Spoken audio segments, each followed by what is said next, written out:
All right, and we back with another one. And we live off the bench, family.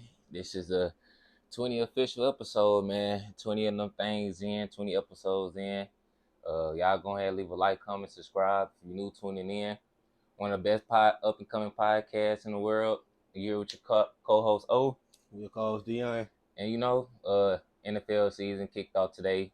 A lot of good football that was going on today on this Sunday, week 1.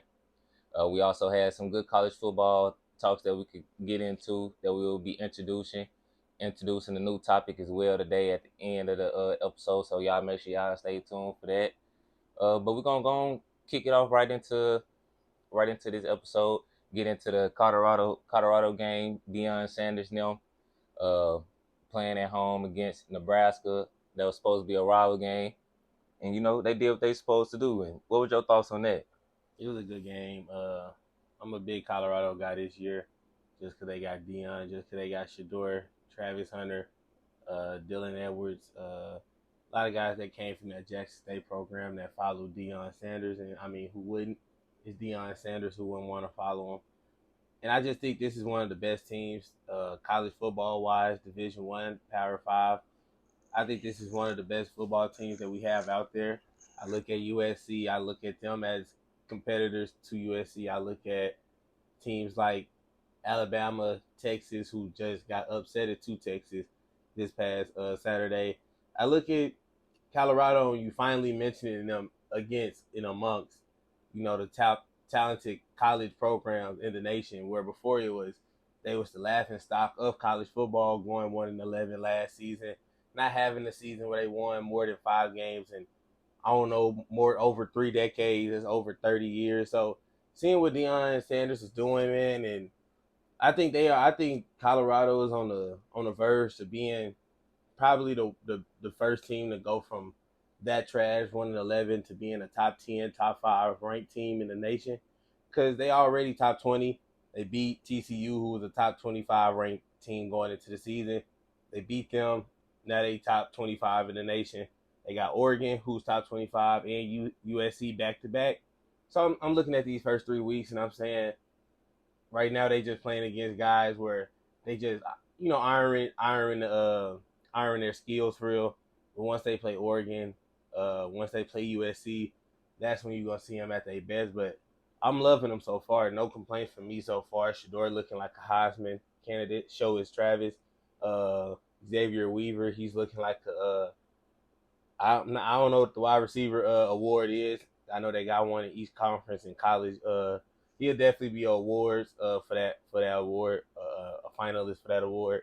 I'm just loving this Colorado team. I'm just loving what they're doing to the college football season, and they bringing a lot of excitement each week and each time they play on the football field. Yeah, for sure. So most certainly, like you said, we're gonna be. I know the whole in our community, we're gonna be tuning in to the Colorado games this year. All like we went there some all because Prime Time is the head coach. He coming in there trying to set a culture, define a culture that's going on in Colorado down there in Denver. And I like what he been building on these last 2 games. He came in week 1. He beat TCU that was in a national bowl game last year. Came and beat them. Had a rival game yesterday and this past week, and they handled business. They did what they supposed to do. They won. Now I'm gonna say in a pretty manner, but kind of in a good fashion though. Still, uh, Xavier, Weaver. Man, I got to give him a lot of praise and props. He was looking like a man amongst boys out there. He was open. It didn't matter. If Shedeur, he threw it to him on the out route, in route, slant, fade, crosser, he was open. He had 10 receptions for like 110 yards. To me, he was the player of the game. They called his name. I also want to give a lot of shout out to number 44, Mitchell, on the defensive side of the ball. He had like 4 or 5 tackles, a forced fumble. He was out. A fumble recovery. Excuse me. Uh, he was out there playmaking. They had a lot of playmakers on the Colorado State side of the ball, and I thought that coming in before the season, I'm thinking Colorado, they was just in Deion Prime. He was gonna need like maybe 2 or 3 years to get his team where he wanted. Coming from HBCU to Division 1 to the Pac-12 Power 5 football. Uh, because I'm looking at, once you get into that level, you got the O line and D line and what separate them, and I'm kind of spectacle on how many transfers and how many recruits he can get from that position. Because I know Dion, he'll be able to get skill positions such as secondary running back, and of course, his son played quarterback and all this, that, and the third. But these past two games, they've been they've been impressing me. So good to see what they got going on over there. Big win, big win yesterday. On to the next one. Look for 3-0, and like he posted, they ain't coming no more. They here. Uh, yeah, that's all you got to say on that. That's all I got to say on that one. Yeah, man. Shout out Prime Time, like you said, man. The community for the culture. We all going out for Colorado. We're gonna go and get into this NFL season. Week 1 today was a lot of good games on, a lot of mid games as well, a lot of good and bad football that's being played. But we're gonna start off with Thursday night football. First game that kicked off our season, which was the Detroit Lions versus Kansas City Chiefs, which was reigning Super Bowl first home game. And your thoughts on that? You go first. I'm gonna say my thoughts. I kind of expected the game to go how it kind of did to a certain extent with no Travis Kelce, no Chris Johnson. We kind of knew that Jones. Chris Jones, excuse me. We kind of knew that this game was gonna be a little bit on the uglier side of things, but I didn't think it was gonna look this ugly with Kadarius Toney dropping so many passes. Some matter of fact, the whole receiving core dropping so many passes. And that's really what's the telltale of the game. I think the Kansas City Chiefs, they had many opportunities to come out and put this game away or take charge of this game or that game and win the game, possibly win the game. And it just receivers just drop at the time and time again. At every time they get momentum, either a flag or a drop pass was coming, and that's really what killed everything. But not take nothing away from Detroit. Detroit, they came out and played good, physical. That defense, they showed up. Not to put no asterisks on the side of their name, even though Travis Kelce, Pat Mahomes, his number one target went there. But still, though, I think Detroit, they played a good, fundamentally sound football game. I don't think they had a turnover. So with Jared Goff, he played a clean game, and they won the game. But yeah, man, the drops was crazy on Thursday. The drops was crazy in that Chiefs game. And I think Mahomes, he probably going to have a long season if Travis can't come back soon enough. Yeah. I mean, this game, it really didn't show too much for me because once they announced that Travis Kelce wasn't going to be playing, I already kind of knew that it was going to be a struggle. Man, but I couldn't imagine that Scott Moore didn't have no stat. You can't find a stat on him from that game. 0 catches, 0 yards, no stat. Richie James, I was hyped coming from the New York Giants, same as Kadarius Toney. I see the Giants was ahead of the curve on y'all too because they got rid of y'all for it seemed like nothing, but used that to get some draft players, and now they getting younger and now they look like a decent team. Not right now, but they look like a decent squad going for the future. But I look at this Chiefs team and we was in positions to win, and that's why I wasn't really too upset. I was upset at the time because watching the game, you don't want to lose, obviously, in the time where it's happening. But once you lost, it's like you can't change the fact that you lost. So what was the big differentiator? And for me, it was just the drop passes. We had like 5 or 6 of them. Kadarius had 4 of them alone. Had a big one on 1st and 10 in the fourth quarter. We was down 1. We needed him to catch that. We could have gotten the field goal range just with that. Could have ran the ball 2-3 more times, got another first down. And then Harrison Butker could have just kicked the field goal. We won by 2 points. We go out there with a win. But instead, he dropped the pass. We on second down. I think we get sacked on second down, get the 3rd and long, and he didn't have anything. Nobody was open. The receivers got no separation. Clyde Edwards-Helaire was getting a lot of touches that I didn't like either, watching this game as a Chiefs fan. No offense to Clyde. He was our highest running back selected in the draft a few years ago. But his time over with. Pacheco came in last year. 7th round, did everything Clyde was doing and more. And then Jerick McKinnon is another back that I think solidified himself over Clyde Edwards-Helaire. He was in the backfield not really doing nothing. He's not going to be a threat in the passing game. He really just he a hard runner. But again, I think Pacheco is a hard runner who can catch the ball out the backfield. I'm looking at the Lions, though. The Lions, they are a great team. A great team. I'm gonna put the great on them because I think that they defense. That's gonna be their defense all Mm-hmm. year. Even though we didn't have Travis Kelce, we did have drops. They held us to 20 points, so you can't look past that. The offense only did put up 21 points, but our defense was, playing at a good level for the majority of that night. I look at this team when they got Jahmyr Gibbs. You got a older, aging Jared Goff, where a lot of people think he's hitting his resurgence back to his career. You got Amon St. Brown. You got a great team over there. You got David Montgomery, who I think they need to give a little bit more of the touches and a little bit of that backfield to Jahmyr Gibbs. He's a rookie. He gives them another different gear where you don't have to just be a running downhill type team. If you want to run the ball, you can hand him the ball off on the jet sweep. You can bounce him outside. You can make him do a screen, get him the ball in the open field. I'm loving the future of this Detroit Lions team. And on the defense, you got Aiden Hutchinson, who was a train wreck last night for Thursday night. yeah, who was a train wreck Thursday night going against the Chiefs. You just kept hearing his name. He had one play where he hit one of I don't know exactly which lineman, but I think it was Smith. He hit him with two spin moves. And if you play D line, I know a lot of y'all play D line. Take somebody with two spin moves, make him fall and get quarterback pressure. That he was doing some great plays all night. CJ Gardner Johnson. They got a good team and they're gonna be a sleeper going at the NFC. And I got a lot of respect for the Detroit Lions after how they played week one.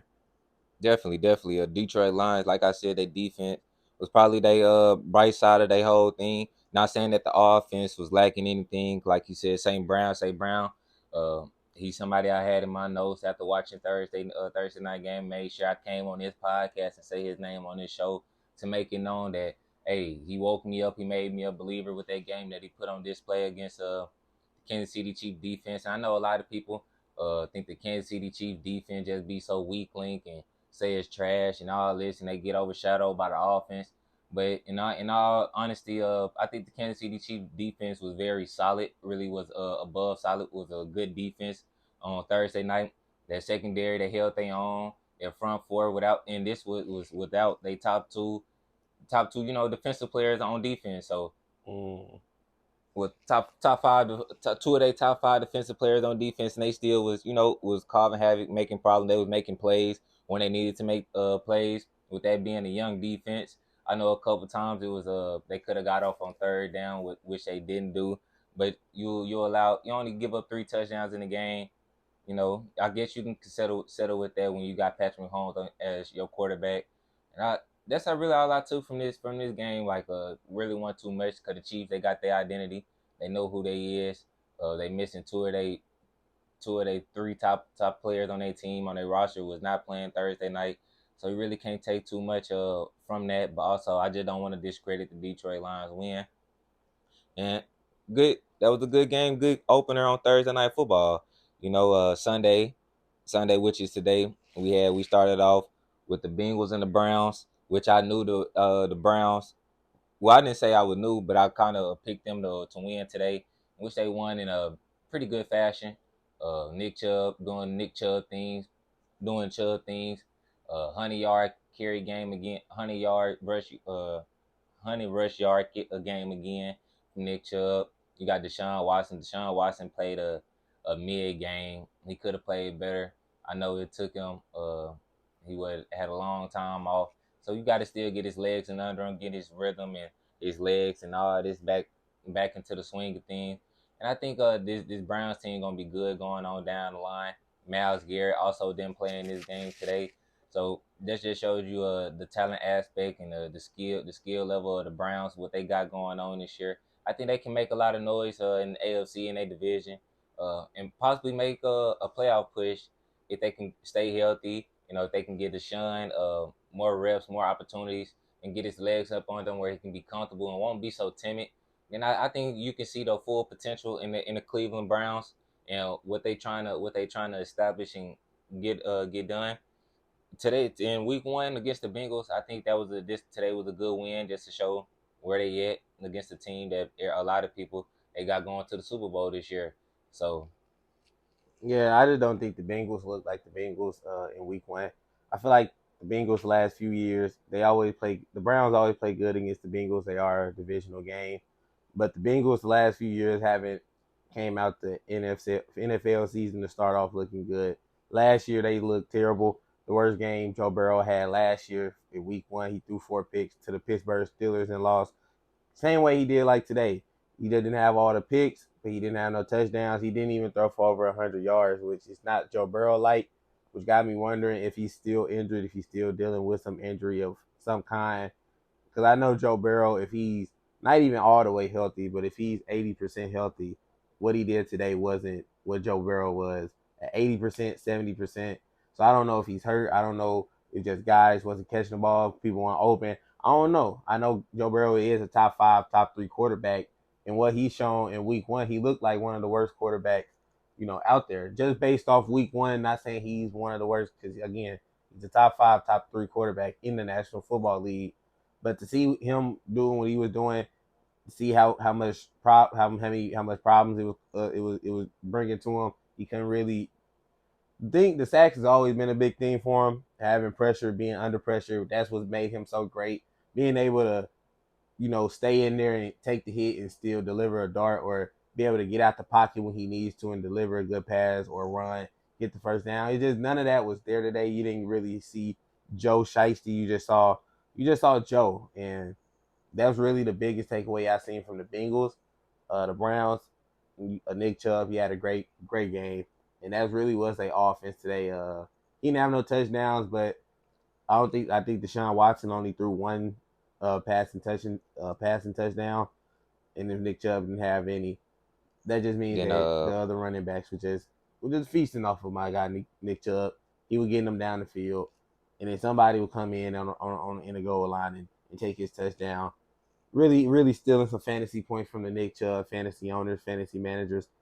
But Nick Chubb, he gonna come in clutch. He gonna always do what he does. I still don't think, after watching Derrick Henry play today, still interested in who I think is better. Derrick Henry is he's just so huge and powerful. And the way they was hyping him up on the broadcast and what he was doing, I'm like, yeah, this nigga Derrick Henry still is raw as hell. But Nick Chubb, if he is second, he's not. He's a very, very, very close second in terms of productivity, talent, skill, anything you're really looking for into a running back. If you being brutally honest, and this Browns team could go really far. I said last episode I could see them beating anybody. I said I could see them beating the Bengals, just because the Bengals always start off kind of slow, but they can beat anybody. But again, they can lose to anybody. They could have easily lost this game if Joe Burrow was Joe Burrow. But you take the wins, and you celebrate them. And you take the losses. That's what you get better from. So from the Browns, I'm happy we won. No Myles Garrett. Deshaun played, a mid game, but hey, we got the win. We can build on this and just keep going forward. We 1-0 in our division right now in the season, so keep moving forward. yeah, facts. And that was Deshaun who had took Nick to a touchdown. Deshaun had a pass a touchdown and a rush a touchdown for his own. But yeah, that was a good game. To start off the NFL Week 1 season for Sunday football. Game we got next up is the Ravens and Texans, which my boys did their things. But I'm gonna let you take the floor. I ain't really got too much to say. I said that the Houston Texans will win. CJ Stroud had an absolutely great game. The defense played good. Everything I was saying was true, was coming true. It's just them niggas not that good. Just not saying that they ass. They're just not that. All of them are hella young. This is a very, very, very young team. And I'm here at the start rooting for them, saying I got them beating the Ravens, who's been the team that's solidified for a few years. To show you that in a few years, when Tank Dell and Will Anderson and C.J. Stroud and Damian Pierce, when they in year 4, year 5 all together, this team gonna be nice. I saw a lot of good things from first game. C.J. Stroud, uh, running the ball a little bit. Probably like to see him run the ball a little more. He did come from Ohio State. You run the ball a little bit more, dude. If everybody down the field don't force nothing, run the ball. Run the ball. You can run the ball if the linebacker's not looking at you. You can get about 10, 15 yards. It's easy 10, 15 yards down the field. You can get a field goal, probably bare minimum, just off getting those, each and every possession. But I think he did look good. I think he looked a little poised. I think he looked better. He looked better. This was his best game so far. and he played the whole preseason. But I mean, I'm not only talking about the Texans because I know he finna talk about the Ravens. I'm only talking about the Texans because that's who I was rooting for, and they lost. They did get, they got embarrassed. But again, they're a young team, and really, what I'm just looking for, am I seeing improvements? If I'm seeing progression, that's really all I'm here to see for year one with this Texas team, with D'Amico Ryan being the head coach, getting that defense in order. Which defense is doing their thing today a little bit. Will Anderson may be DPO Rookie Defensive Player of the Year. Keep sleeping on the Texans. They gonna be real in a few years, man. Yeah. But he was wrong about predicting them. Told them Baltimore boys, we ain't coming to play this year, man. Lamar, he got active. Zay Flowers, active. Lamar, he could have had a better game than what he did today. But, he had injury being out the last 2 to 3, 4 weeks of last season, coming in from the off season and having that long layoff. So he even admitted that he was a little bit rusty. So we got to get Odell a little bit more touches. But Odell, the catches that he made, he was averaging like 13, 14 yards per attempt. So yards per carry. So am I saying that right? Oh, whatever. You know what I'm saying? Yard A per catch. catch. Yeah, yards per catch. Yeah, you were doing this thing. Mark Andrews did Mark Andrews things. JK got hurt. I mean, I just feel like it was a good overall win. Not too much to take for it because it was the Houston Texans, which I think we did everything that I knew that we were supposed to do. If we trying to get to where we trying to get to, which is ultimately the Super Bowl. Uh, this was just another game just to get out the way, and we got it out the way, and we won in dominant fashion, which I expected. The defense showed up. I love it. Defense playing Baltimore Ravens defense. Raekwon Smith. I'm gonna say you for your stats and stuff for later, but that's a name that y'all need to look out for the rest of the season. Raekwon Smith on the defensive side of the ball for the Baltimore Ravens. Roquan. And he is number 9. He make a lot of plays. Hey, one of the best linebackers in the game, man. Roquan Smith, go look him up. If you don't know him already, man, he had a game tonight. He had a ball on the defense side of the ball today. I'm not going to reveal his stats to the end. That's why y'all got to stay to the end to see who is the Diaper Dandy player of the week for me and for my co-host here. But that's all I got to say about the Baltimore Ravens, man. We're going to wake them up. It's time to get active, Lamar. Time to get active. And, next game we got up, Steelers versus 49ers.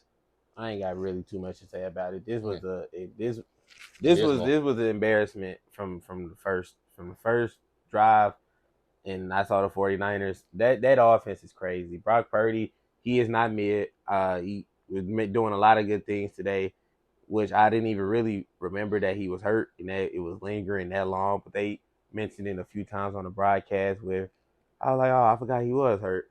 This offense is just so overpowered, just so elite. CMC is probably a top 4 player in the NFL after looking at him today. The way he could catch the ball out the backfield, he ran that 80-yard run, that 60-yard run. Huh? I mean, he the best running back. Yeah. And yeah. You was talking about Derrick Henry and Chubb. In terms of running. That's why I said it. But yeah, CMC, for him to be able to catch the ball out the backfield, be able to be a receiver to Brock Purdy to make it easier for him, and then for CMC to be able to go and break a 60-yard run touchdown like he did today. I think this 49ers team is the second best team in the NFL, only behind the Chiefs. I think they are better than the Eagles. Only reason why I say that is because I think their weapons are better. I know Jalen Hurts is a better player than Brock Purdy, but I think that the weapons all around, offensively, defensively, it's just going to be hard to beat the 49ers, which I know they will lose games, but today they look like a well-oiled machine. Shanahan and that offense is still looking like a top 4, top 5 offense in the NFL, which probably always will be. And I'm loving how the 49ers are looking, because when everything's clicking on that team, it just looks so great. And I'm glad Brock Purdy got the opportunity he deserved and making the most out of his opportunity so far. So that's a top 5 O and top 5 D over there. Yeah, gotta be. Yeah. Like you said, there ain't really too much to say about the Steelers 49ers game. It's a complete domination by the 49ers. They came out and handled business from the very jump. from the very start. They was giving Kenny Pickett problems on that D line. Yeah, everybody know what the 49ers represent on the defense side of the ball with their front four with Fred Warner and Greenlaw and that linebacker core with that secondary, Award and all those guys. You know, the defense they got after it today against the Pittsburgh Steelers. Um, the offense was looking good. Everything that he said was CMC being able to play at the backfield, catch passes at the backfield, get handoffs for 40, 50 yards, and also catch the ball at the backfields and, and yards at the catch, give you 40, 50 yards. So I think that's a dynamic duo right there, which I kind of knew that the 49ers offense was going to be better from last season. That now that you can get CMC accustomed to the offense, you get a full off season to to acquaintance him and to get him submitted in that offense to see like what his real role and how he want to use him, and having one of the best offensive coordinators in Kyle Shanahan with that type of offense that they run. I just think, like he says, they're gonna be a problem. Too much talent out there with George Kittle at tight end. You still got Debo who can do, catch it at the backfield, who can handoffs, jet sweeps, do all these different things. You got a lot of playmakers on the 49ers. So that's really what it gonna come down to with the 49ers. You're gonna have to, they got a lot of playmakers over there. So to offset that, you got to be a real disciplined team and also have playmakers on your own, which the Steelers didn't have today. There's Steelers O line that was getting beat up by the D line of the 49ers was giving Kenny Pickett not a lot of time to really scan the field, read the field. I think he had like two interceptions. And I think to start off the game, he was like 5 of 9, 9 yards. So that just show you what the 49 defense represent. And they ain't come to play. They put down the ass whooping tonight.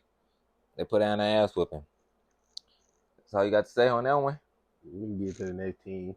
Who played at the Saints and the Tennessee Titans, which was low key a decent game. Probably maybe the best game of the day. I saw a lot of in that game. Again, Derrick Henry. Early for the Tennessee Titans, it was obvious and evident that they wanted to slow the game down, get the ball to Derrick Henry and let him dictate how we gonna be. But once the New Orleans Saints defense really locked in, really wasn't no touchdown score today. It was a lot of field goals. Chris Olave, a name that I mentioned last week, he had over 100 yards today, and I think he's gonna unlock a whole new brand of identity when Alvin Kamara does come back after his suspension, because Jamal Williams was the running back one for a lot of the time today. He didn't have a good game. Alvin Kamara is a way better running back. I think Alvin Kamara, you can use him as a wide receiver. And then you got Alvin Kamara, Chris Olave, Michael Thomas. I just think it's not going to be too many teams that can compete with that. If I'm the Tennessee Titans, we have to address the quarterback issue. Soon we have Ryan Tannehill still playing, still starting. When we have, not only do we got Malik Willis, who is young, we also got Will Levis, who is even younger than Malik Willis. I don't understand why Tannehill is still the one out there throwing the ball to these guys. If it ain't won yet, so many years down the line, you got to get rid of it eventually.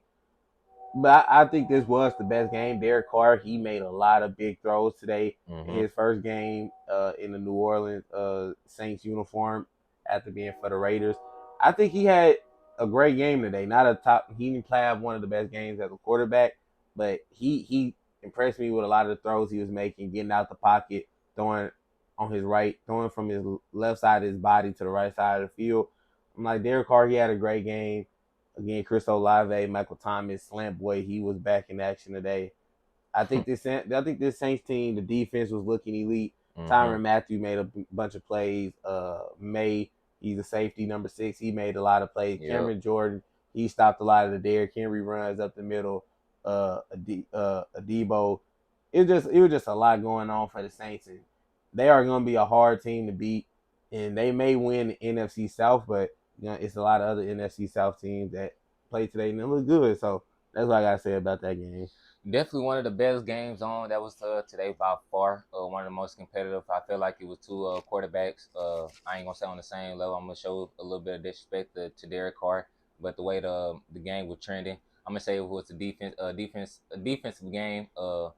No team was had a score until like the second half of the game. It was like 9-9 for the longest straight field goals, and they was both just quick 3-and-outs, quick 3-and-outs, quick 3-and-outs.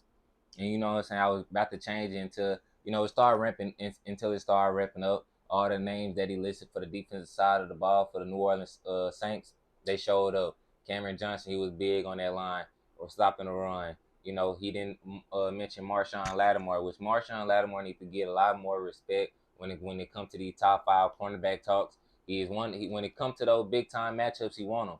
Locking up D Hop, got him an interception today. Could have had 2 of them. May, he had like 4 or 5 tackles as a safety. That's big. I think that secondary, Tyrann Mathieu was making plays as well. You got Demario Davis. He had like 6, 7 tackles for your middle linebacker, and that's what you want. You want a well-rounded team on your defense, and that defense they did their job. They was holding their own.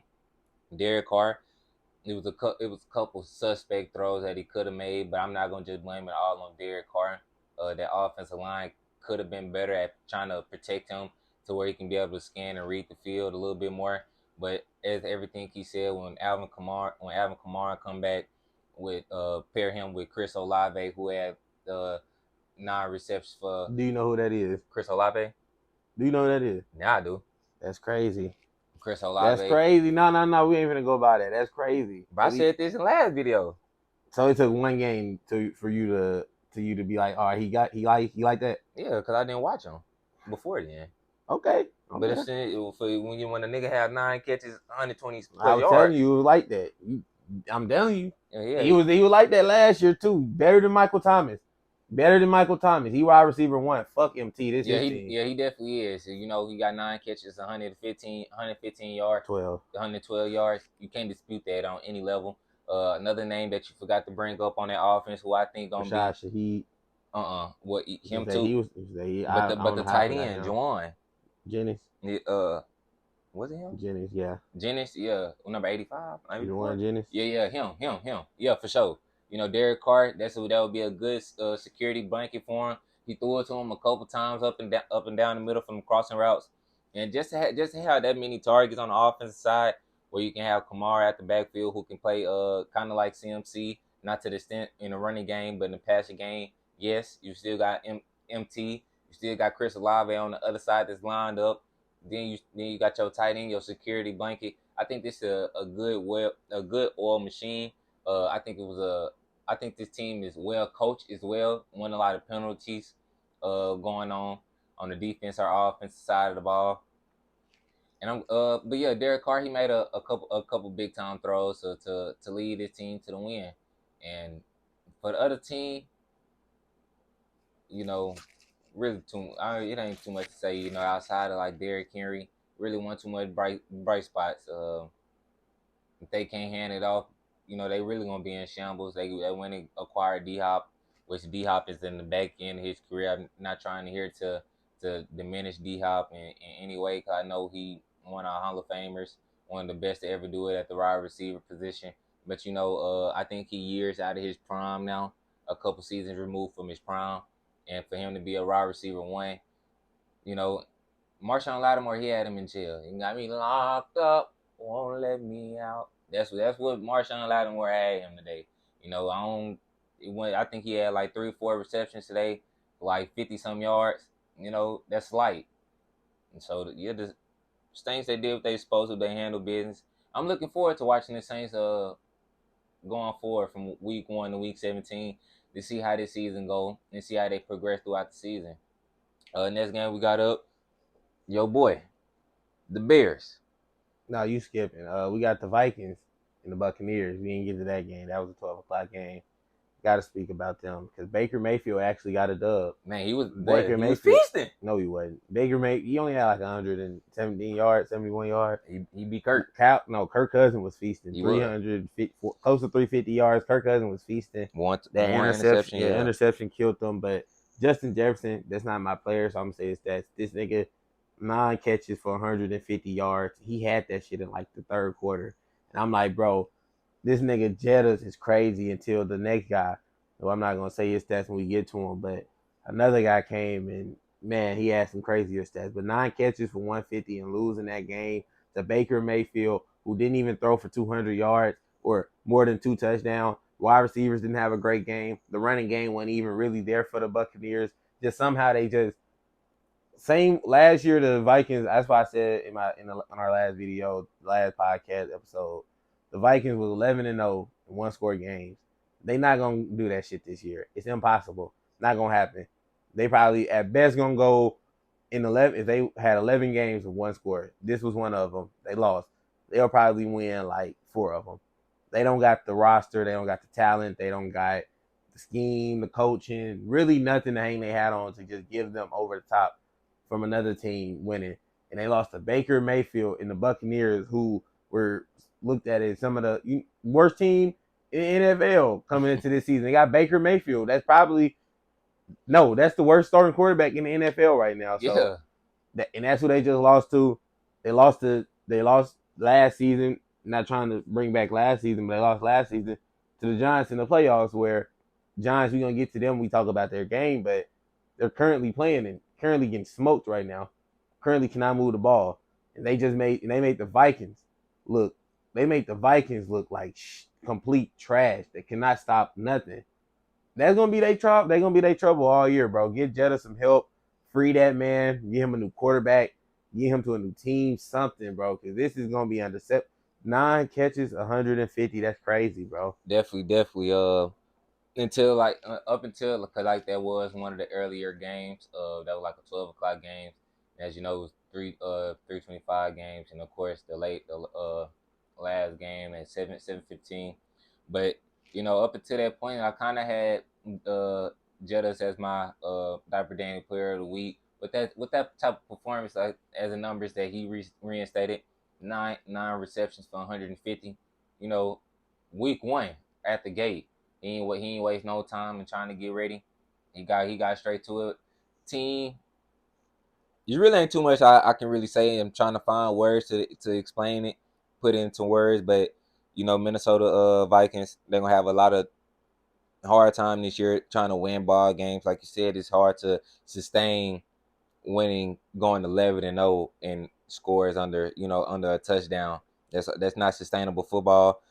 They come out here and they trying to go into the same routine that they went into last year. They lose this game against Baker Mayfield, a game that they need to have on their record in a W column. You can't be losing against Baker Mayfield if you got playoff aspirations of going deeper and trying to get to the Super Bowl. Losing to Baker Mayfield, no disrespect to Baker Mayfield. All disrespect to Baker Mayfield. Can't be losing Baker Mayfield, Kurt. Even though you did have a better game than him, numbers wise and all that, you got to talk to your coach about or talk to the defense. You can't be losing to Baker Mayfield, and that's just the bottom line of it. And that's all I got to say on that game. Can't be losing Baker Mayfield. Free Jettas, man. Free Jettas. Jettas. I seen a picture. He was looking miserable on the sideline, man. Got some spots at Baltimore, Fuck that. We got some spots in Chicago, nigga. Go to Chicago. That's the next game? Nah. It's one more game that was going on at 12 o'clock. I was just looking at it. Panthers and the Falcons. I don't really want to talk about this game because Bryce Young, his first game, Bijan, his first game, Spencer Ritter. Talked about this game. This game could go either way. It didn't go either way. Matter of fact, no, he didn't. We had the Falcons winning comfortably. They won comfortably. Bijan Robinson, not too much to say about this game. Bijan Robinson, rookie running back, got potential to be top 5. Mark my words. Bryce Young, he was struggling today. 2 interceptions, under 100 yards, 1 touchdown, no weapons, no run game. Miles Sanders, no disrespect. It's gonna be a long season, Bryce. That's all I really got to say. That's all. Long season, Bryce Young. Long season. Definitely gonna be a long season. This game was everything that we predicted it to be. One-sided ass whooping. We kind of knew Bryce Young was gonna struggle in his first NFL season game because it's O-line. He really not working with too much from that O-line. Really not working too much from his receiving core. And like you said, Miles Sanders didn't give him too much. The main reason because that O-line. So it really just came down to it. The Atlanta Hawks, they came out, put belt to ass to deal with they Atlanta Falcons. My bad. I was doing that a lot of times in the last video. But the Atlanta Falcons, they came, put belt to ass, did what they supposed to do. They got somebody on that defense who was one of my candidates for Diaper Dandy player of the week. You know, he had himself a game today, and his name is Jesse Bates the third, the safety for the Atlanta Falcons. He not the player, so I'm gonna say his stats. You know, he had 5 tackles, 2 interceptions from a safety. I think that's definitely worthy of giving a shout out to. You can't let that go unnoticed. He was all over. That means he was all over the field. He was shutting shit down. And for a safety, you know that's a pretty good game to have to come out in week one, put out those type of numbers. 5 tackles, assisted on 2 of them, so a total of 7 tackles and 2 interceptions. I think that was a pretty good day for him. Well, I'm about to say about that game. Shout out to B John. Shout out to B John. Got to get an autograph for you. Only Falcons fan. Only Falcons player I really fuck with. Not gonna lie to you. How you feeling about that Trevor Lawrence versus Anthony Richardson? Shit was good. Trevor Lawrence. I didn't expect AR to come out that nice. I expected this to be a blowout, low key. But shit, they was in that hole for really up to the fourth quarter. I want to say. Mm-hmm. Trevor Lawrence is different. His arm talent is 1-1. His game style is 1-1. One of the best quarterbacks we've seen, and the NFL is the greatest of the greatest. But if Trevor Lawrence was anywhere else, like you would stand out as the best. His height, his throwing prowess, he can run a little bit. It's really not. You can't really teach nothing he does. So what he was doing today was crazy. He was rolling out the pocket, rolling to his left, making right arm throws across his body on the money touchdowns, and it's just like, bro, you really can't really do nothing with that. I mean, he's supposed to be sacked by that point, and he getting out and going the wrong way and throwing it a touchdown. There's nothing you can really do about that. AR, he kept his team in there though. The Colts played good without Jonathan Taylor. Really wasn't expecting this to be no type of game, but I'm glad that it was. I'm glad that I got to see Anthony Richardson because out of him, CJ Stroud and Bryce Young, he was probably, I'll give him number 2. CJ looked really good today. His debut, top 3 quarterback. I'll give Anthony Richardson 2. He looked like the second best, but I'm not saying that he didn't look good.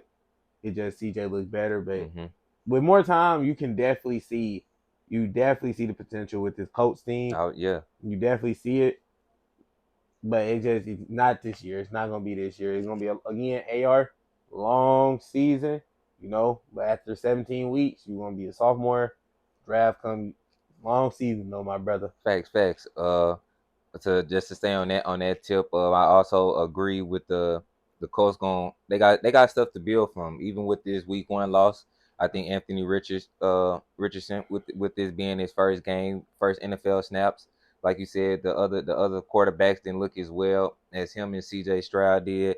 They kind of look like they belong here. They look comfortable in their first game, and they did what they supposed to do. They both of their teams didn't get the win, but for Anthony Richardson, I think the Colts they got a lot to build on.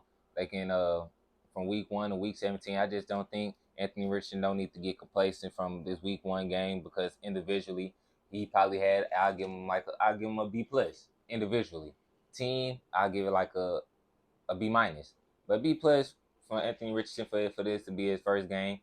But now on the other side, Jacksonville Jaguars who won the game, like you said, Trevor Lawrence. I was looking. This one of the teams that I was gonna be had a eye out watching on all season.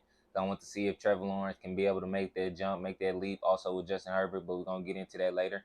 But Trevor Lawrence, like you said, got the arm talent, got the legs, he got the height, uh, he got the skills, he got everything, and he put it all on display today. Another name that I want to get to is the wide receiver Calvin Ridley. Calvin Ridley gonna wake a lot of people up this season.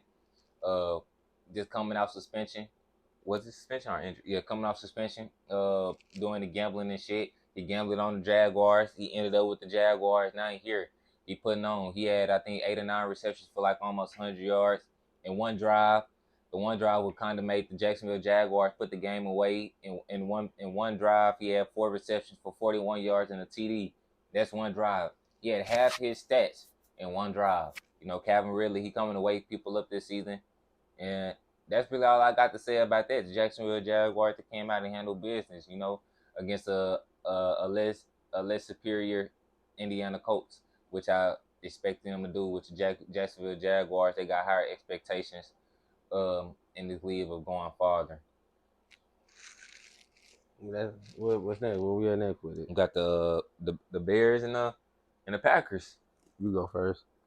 Uh, I had the Packers winning this game. I feel like that defense, the Packers defense, really, the same copy and paste from last. It was a decent game. Packers, Jordan Love, he had a good game. Played better than Justin Fields. What Justin Fields did. Justin Fields, to me, he still had a good game though. Definitely could have played better, which I think is gonna come with time, come with patience, come with growth. Which he's growing each and every year so far. I think he got the escape artist aspect down of being a quarterback. He got that. He needs to work on his decision making. He need to look. He need to watch a lot of Josh Allen. Watch a lot of on Josh Allen. He didn't come up until his third season, or maybe even his fourth season being a starting quarterback. Mm-hmm. Justin Fields in his third year, so he got time. DJ Moore, wish he would have got a little bit more opportunity, but he looked decent. He looked decent. I definitely thought he was gonna do a little something more, especially when after he made 2 consecutive catches, got 25 yards. I was like, okay, DJ Moore, this is exactly what I've been raving about. And then sniff a pass. And then Justin Fields never looked to the left side of the field again. But again, he was just not too much he could do because the line was blocking so terribly. Chase Claypool, he's so trash. He's so trash nowadays. But the Packers, there was a good win for the Packers. Herbert, he's one of the top 5, top 10 quarterbacks in this league. Chargers, one of the best constructed teams in the NFL. And I know this is only week 1, but they should have won this game. It looked like they was going to win. They had to lead late in the fourth quarter, and I thought that they're going to run the clock out, and that was going to be it. They wasn't going to give the Miami Dolphins a chance to really just go down there fast and score, and not really give them a chance to score again. Tua Tagovailoa, great quarterback. One of the most underrated quarterbacks in this NFL. Yeah, facts. Not trying to get no free shots or nothing, but man, Drew from Pick Aside, he be talking about Tua, and I really never believed in Tua. No offense to Tua. Not gonna say I never believed in him, but I never really thought he could be like a top 10 quarterback just because how stacked that position is. Man, Tua, 466 yards today, man. Game-winning touchdown drive. His wide receiver, I'm not gonna mention because that's my player. That's mine too. This Miami Dolphins team is nice, and one of the most scariest teams in the NFL. Electric, fast, exciting. Chargers, y'all gotta win these type of games if you want to be a playoff team. If you want to win, if you want to be a good, or you gotta win these games. Y'all, They have it every year where they lose these close games. They gotta start winning these one-score games, bro. They have to. And that was definitely one of my main concerns. That's why I said the Chargers was on my list for top 3 teams that I will be watching and keeping my eye every time they on. I'll make sure I'm tuning into the game. It's for this reason specifically here. It's time for the Chargers to make it to that next level. They got the talent enough talent on their roster to get it done. To go farther than what they've been going. Justin Herbert, like you said, we look at him as a top 5, top 10 quarterback. Definitely a top 10 quarterback in this NFL league. It's time for him to start breaking through where he can start putting him in those conversations with the Joe Burrows, the Josh Allen's, Patrick Mahomes in a class of his own with the Lamar Jacksons. So, and start involving him in those type of talks. In games like this against the Miami Dolphins, who's also a good threat, a formidable foe, who are also looking to, go further along in the playoffs, make a Super Bowl push.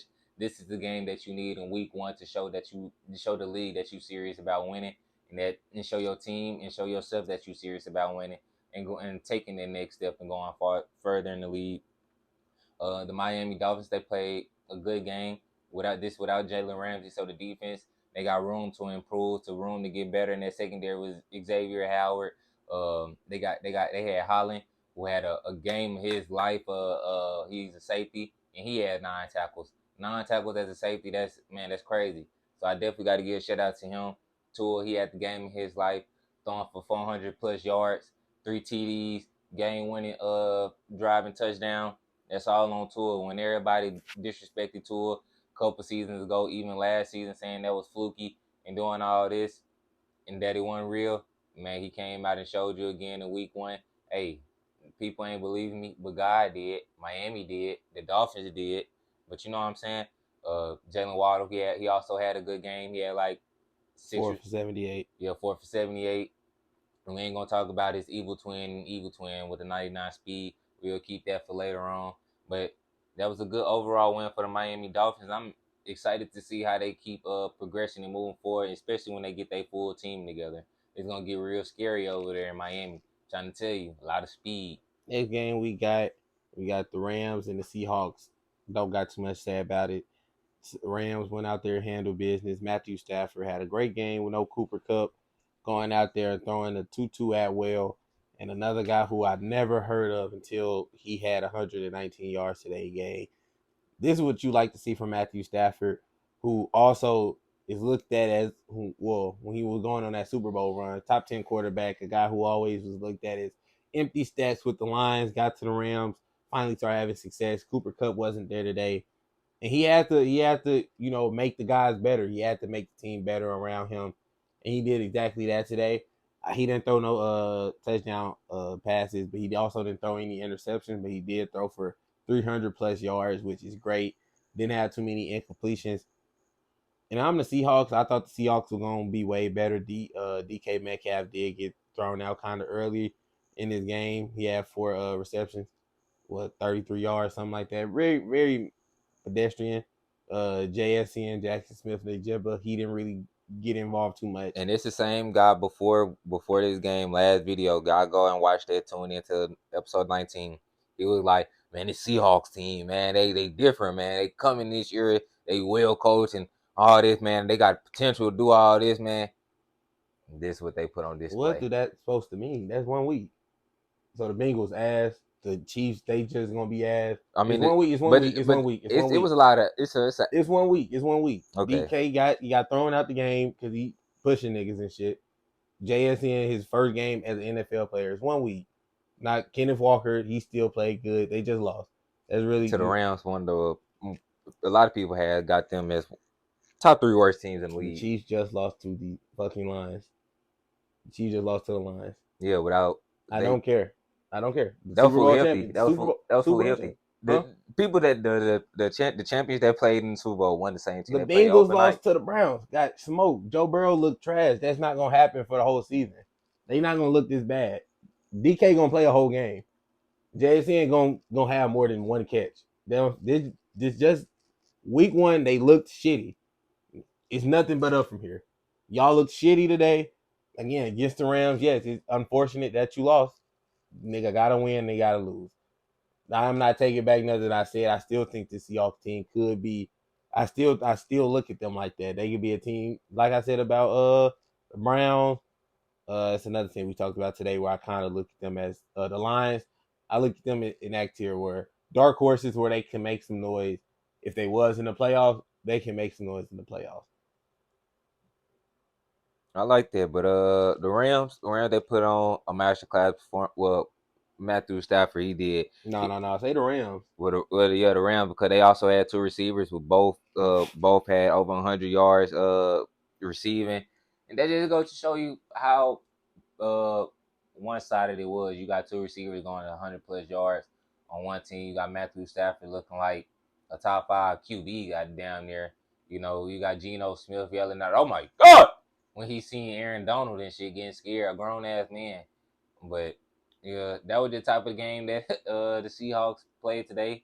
They got their ass whooped, and just like Mr. Rad said, I got y'all ass whooped tonight. But I done seen y'all whoop many asses before, so don't walk with your head down. And just like he said, this week 1, I just came to mess with him because he was just saying all these about the Seahawks and all this. But I know it's just week 1. But it's crazy to go out week 1 against the Rams. But on to the next one. Next game we got is the Eagles and the Patriots, which was also a semi-good game, but it was low-key ass at the same time. Neither team, when it got to a certain point where neither team was able to move the ball, score the ball, it was like 20-25 for like the fucking longest. And it looked like Jalen Hurts wanted to give them a chance to score, but then who we talking about? The Eagle. Oh yeah, the Mac Jones. Mac Jones was like just terrible. Mac Jones was terrible today. He had many. Ooh, terrible is a strong word. He was terrible. Terrible is a strong I word. think he threw like he had 1 or 2 interceptions, and he had many times like 316 yards, 3 touchdowns, 1 interceptions. Terrible is crazy. how many pass attempts 35 for 54. warranted. So uh 65% of his passes he completed. 316 yards, 3 picks. He played better than Jalen Hurts. he did, but Jalen Hurts ain't have a good game like that. That's Well, why say he played like shit. that's why I'm saying Jalen Hurts tried to give him the game, and it just made it even worse that Mac Jones wasn't able to win the game. No, because I started watching this game and I started really tuning in because I thought it was over with earlier than what it was. Mac Jones, that last few drives, he did everything he could. They haven't the Patriots are trash too because I thought Juju would be a big receiver for him. He didn't play the whole fourth quarter. They went with rookies and sophomores and threw him out there with Mac. And Mac had a great drive, making all the right reads, making all the right adjustments. He got in for the 2-point conversion. They called flag. They missed out on 2 points right there. Could have been down 3 points where they could have went down, kicked the field goal. But that's the misfortunate with playing with young guys. Mac Jones, he had a good game. Jalen Hurts is the one I was looking at. I'm like, what is he doing? He didn't have no passing yards for majority of the game because they were really up, so they were just running the ball. But that was an ugly game because it was raining. It was the Patriots. They was at home. Brady was in attendance. You don't want to ever lose when greatness is watching you play. It was a good game. It ended up being a good game though. Yeah, this nigga Jalen Hurts, he went 3 and out. Mac Jones didn't do nothing. Then they came right back out after Mac Jones going 3 and out. Jalen Hurts got the ball back again, tried to run it, forced fumble, got it back on their 30. Come move the ball again, gave it back to the Philadelphia Eagles. Come move the ball again and got the ball right back on the 30 and couldn't do nothing with it, bro. I was like, bro, That his fault. Mac Jones can't get a field goal? That his fault. A little bit. No, it ain't. Catch the ball, bro. You got to make him a catchable passes. He was. No, I'm saying he was. I was watching. I got the footage. I was watching them bitches close. You making some risky ones. And he was also making. You making some dimers that born. You know who you are. He made a good ass 84. catch. He made a good catch in the back of that end zone. That man Mac Jones was throwing dots in the game. He was catching them. Everybody else, y'all was bullshitting. Last game of the day though, is the game Cowboys, America's team versus New York Giants, and it is currently 40-0 as we recording right now. 14-0. Complete domination. And I'm not really here to talk about the Giants. I'm here to talk about strictly the Dallas Cowboys because strictly based off week 1, I think the Cowboys, they got potential to be a top 3 defense in the NFL. You know, last year they were top 5. I think they got potential to take a step further with the secondary that they got, the acquisitions. You adding a veteran corner and Stephon Gilmore who can play man in zone to help out Trevor Diggs, where he can mentor him and, you know, kind of compliment him where they can play off each other on both sides, and also that safety unit. And we ain't got to go about what the D line represents with Michael Parsons and Lawrence and all those guys on the forefront right there. And then you still got Van Der Esch.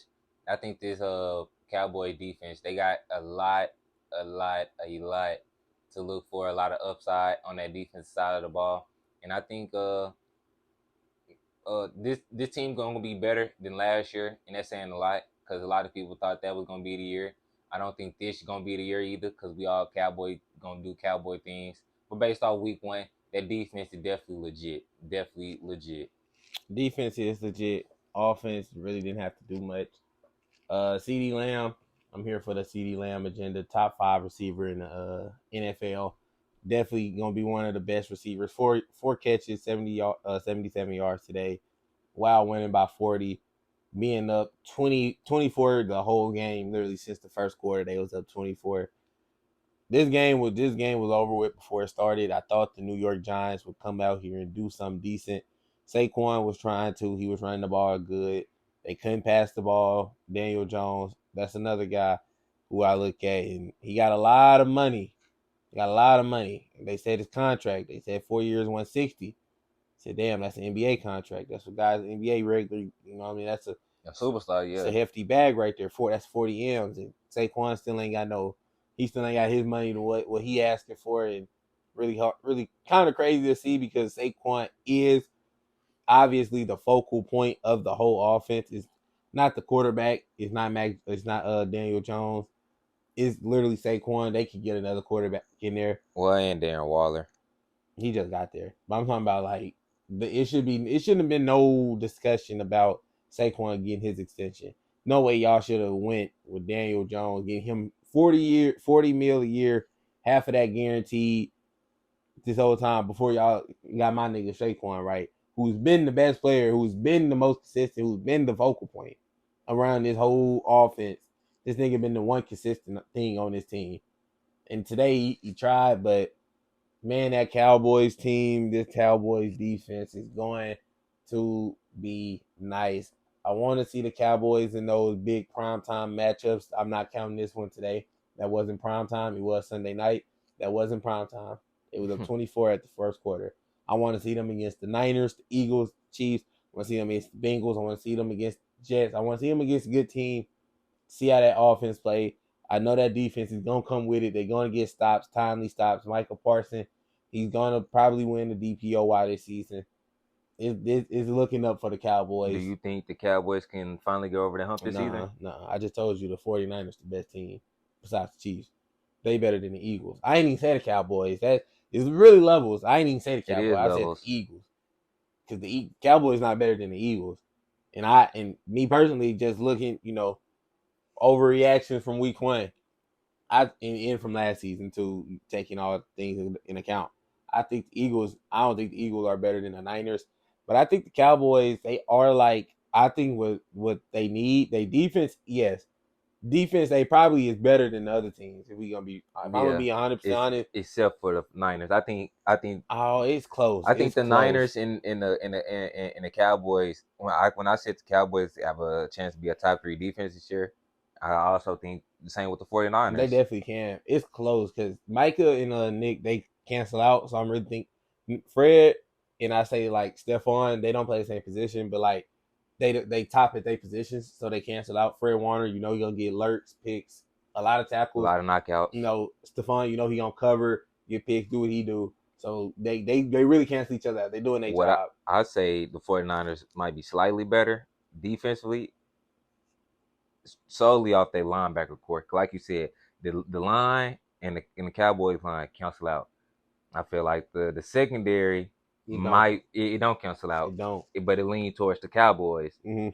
But I also feel the same way about the difference between the Cowboys secondary and the 49ers secondary, not as far apart as the linebacker core from the 49ers than the Cowboys. I think it is. I think that secondary, you got 2 cornerback ones. If Charvarius Ward, I've seen him for many years. He is a way better cornerback. He stayed first option. He's not better than Diggs. He's not. And he's the second now. Diggs the second now. He really just like the coverage guy. Now they got Stephon, who we ain't even talked about yet, who if they best ain't better than our second, and that's the separation. Now I understand that because same with the linebackers. I was to say that's Fred, exactly the same. That is the same. Who else they got at the linebacker? Greenlaw. Micah linebacker, right? But he is, but he really in line. Yeah, he played both, but he is a linebacker. I saw that today. They said if you put him in a middle if you put a linebacker, that means the 49ers D line definitely better. I don't know. They still got D-Law. They still got shit. They still got guys on that line.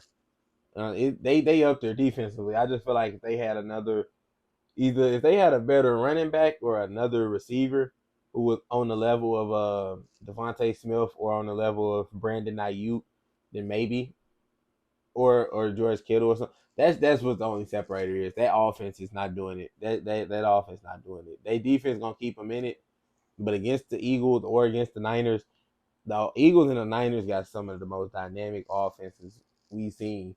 And I think the Niners can be historically good this year, bro. Yeah, facts. So before we leave this video, episode 20, which been a good video. If y'all still tuning in, go ahead and hit that like button. Go ahead and hit that subscribe button if you're new tuning in. Uh, this is where we're gonna be introducing our new segment for the NFL football season for the foreseeable future. Every week that we come on here and talk about it. Uh, this will be called our Diaper Dandy Player of the Week, where we'll list our first, not only one player that we feel like was our individual player of the week in our eyes from all the games. And I'm gonna just start off with you. So who do you Nah, think you start off. my Diaper Dandy player of the week stand out in week one? See, I had a list of 3 names. It was between Jesse Bates the third from the safety from the Atlanta Falcons, 2 interceptions, 5 solo tackles, two assisted tackles. I don't think that should go a lot unspoken. You shouldn't have to say too much about that. As a safety, that's with that type of stat line, you know, ain't too much you can say right there. You can't really dispute that. You got also Raekwon Smith, from the linebacker from the Baltimore Ravens. He had 8 solo tackles, 8 assisted tackles with a sack. You get 16 tackles with a sack. That's really who I was leaning towards up until that Chargers game I had to go with Tyreek Hill solely off the 9 receptions, 200 yards. Can't beat that. You know what I'm saying? That's gold status right there. 99 overall status right there. 99 speed, too good, too fast. That's all I can say. And that's my Diaper Dandy player of the week. Goes out to Tyreek Hill, man. He did that in the winning effort, and he was solely the reason why they won. If it wasn't for him, if he wasn't on that roster today, Miami Dolphins probably wouldn't have had a shot. So I got to give it to Tyreek Hill. I respect that. That's who I was gonna pick, but I had to switch verbs a little bit, switch routes a little bit. I'm going with a fellow running back, CMC Christian McCaffrey, 152 yards. Got him on my fantasy team. We had a bye week this week. I'm really upset because he had a game in his life. 152 yards, 22 carries, 2 touchdowns, 17 yards receiving, 3 receptions. He just a stat sheet stuffer, one of the best athletes. And watching him play, it just I literally said like, damn, he has to be one of the top 3 or 4, maybe 5 like players in the NFL. Mm-hmm. Because every time he touches the ball, he averaged 6 yards a carry. He ran the ball 22 times. That just shows you what he is in the running game. I just think with this offense and how he played today, he accounted for more than half of their yards. So I look at that and I say they probably would have won without him. Probably not 30-7, but they probably would have won 21-7. Yeah. 17-7, probably something like that. But he solely CMC added an extra, 14, 17 points on a total for the day. So I'm gonna go in CMC. For sure. And that's our Diaper Dandies, our new segment, our Diaper Dandy Player of the Week. Mine, once again, was Tyreek Hill, and his was CMC. Y'all, when this video drop, y'all comment, leave in the comments. This will also be on social media. Follow us on TikTok at We Off the Bench. Follow us on Instagram at We Off the Bench as well. On all platforms, we are We Off the Bench: YouTube, TikTok, Instagram. You can find us on any one of those 3 platforms right there. You can also follow him on his personal TikTok at 1D1 Sports Doctor. That's it, right? Nah, you didn't, but it's all right. What is it? One Sports Doctor. Yeah, one sports doctor. He do his own little thing over there. Y'all can tune in if y'all want more sports talk, basketball, football, whatever. He got it for you. And episode 20 right here. We appreciate all the support and the help that's been going on along our journey. We need y'all to keep on hitting that like button, keep supporting, and go and keep telling a friend to tell a friend about We Off the Bench podcast. Y'all go ahead and subscribe, man. We're going to keep turning up, keep feeding y'all more things. And we out.